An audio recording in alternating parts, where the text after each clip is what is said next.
YouTube, what up, gang?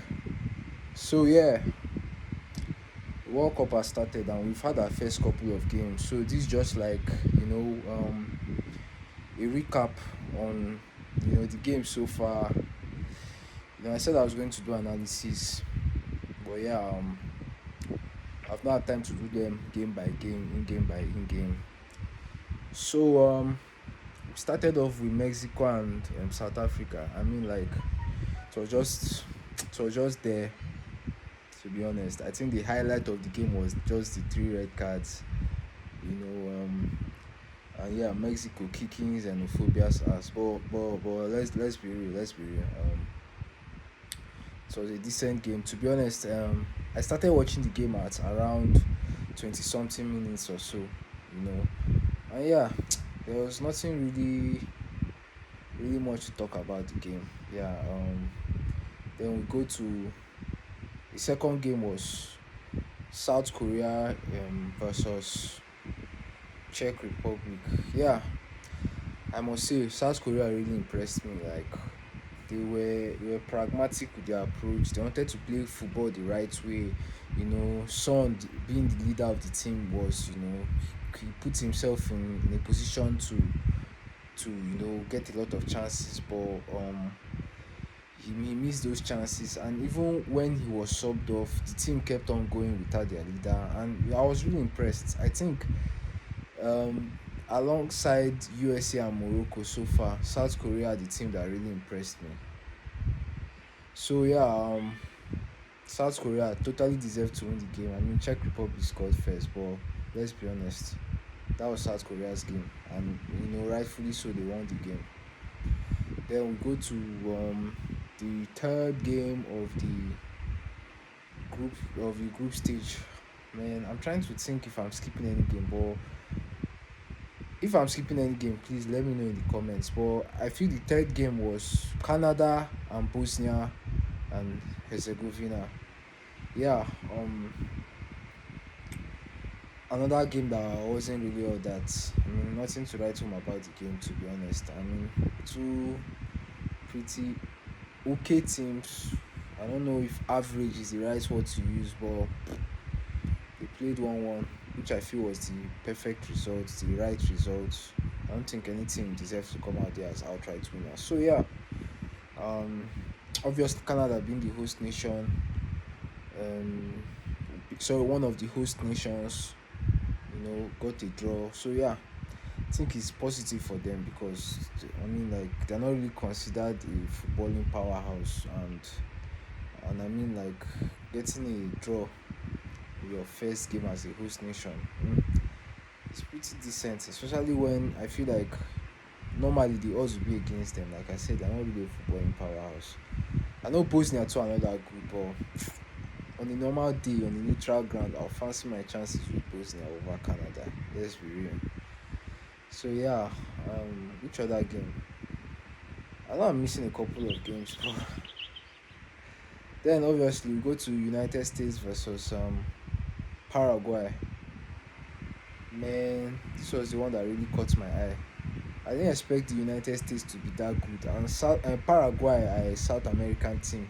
We all know South American teams, how tough their style of play is, how they don't really give anything away that much. But USA blew them apart. Bleach could have even scored way more goals than they did. But yeah, that one really impressed me.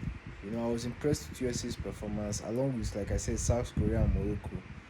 They wanted to play football the right way, pragmatic approach and stuff like that. And yeah, you know, they won 4-1, host nation, everybody's happy. Balogun, following Balogun, my Arsenal boy, being the star of the show. And yeah, that was it. I mean, Christian Pulisic stood out for me, but he was substituted early. I feel like he was the driving force, and he basically constructed the first two goals. After then, I mean, it was just a matter of, doing the basics, not giving anything away. And yeah, so he got subbed off early, but yeah, following Balogun will get the credits because of the goals. But I feel like if USA want to go far in this tournament, then Christian Pulisic which I believe is their star man, their star player. Is the one that can make things really happen. And to be honest, I don't know why that guy, like, he didn't like try and compete at the top level more.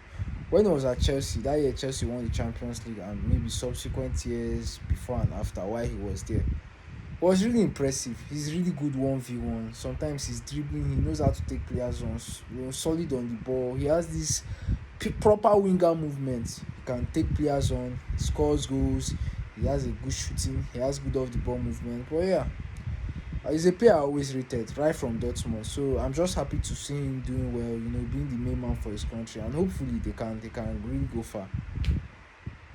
Wales. I'm missing a couple here. So let's fast forward to the Switzerland and Qatar game. Again, Switzerland had that game. They had the game, they had the game, but they were just casual. They were not taking their chances. Shout out to the Qatar goalkeeper. Can't remember his name, but shout out to him. Massive shout out to him. He did a really good job keeping the game at 1-0, and luckily they were able to get the goal. Although I feel like Switzerland were the dominant team, they should have seen the game off a long time ago. But they kept on underrating Qatar, probably thinking that these people no go fit do anything, and it shocked them. That is football for you. A funny old game. It shocked them, and yeah, the game ended 1-1. Qatar scoring a late equalizer in the 95th minute. So I guess Switzerland will learn from this, and next time they won't want to be casual with their play and stuff like that. So who's next? Yeah, we go to the big one, the really big one, Brazil Morocco. And before I start, bro, shout out to their number 6. I can't remember that guy's name, man. I need to actually go and check for his name again, because that his performance, it warrants me to actually say his name. 1 minute please, let me go and look for his name. What's that his name again? Ayub Boadi. That is the man there, Ayub Boadi. I heard he plays in the French league. I think Lens, Lyon, one of them clubs that starts with El Shah. But he didn't take no L in this game. You feel the bars, Abi, normally.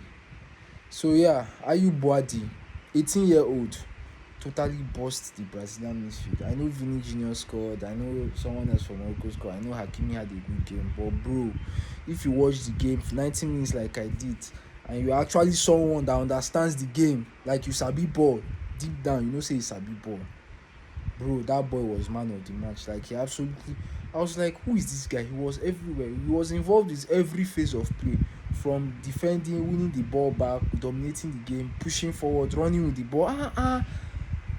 Yeah, I mean, I've seen it a couple of times where players bust out in the World Cup stage, and then after the World Cup, they don't really do anything in maybe the club level, or they don't really advance to the big European heavyweights. But judging based on what I saw, bro, that boy can really take the footballing world by storm. Fingers crossed, man. I love to see a good talent do something, not just in one tournament, but throughout the phase of his career. So let's watch out for him, but you really want to keep an eye on. I'm even hearing that Arsenal are after him, PSG, Liverpool, and a host of other clubs. So let's just see how it goes. And yeah, this World Cup, it happens a lot of irregular hours. So I was able to watch the Scotland Haiti. I was able to watch the Australia Turkey game. So based off the World Cup so far, if I missed any other game, please let me know. Based off the World Cup so far, this is my analysis, and these things I've pointed out are the points I've taken from this World Cup. If there's anything you've taken from this World Cup, let me know. Let's keep it interactive. Cheers, peace out.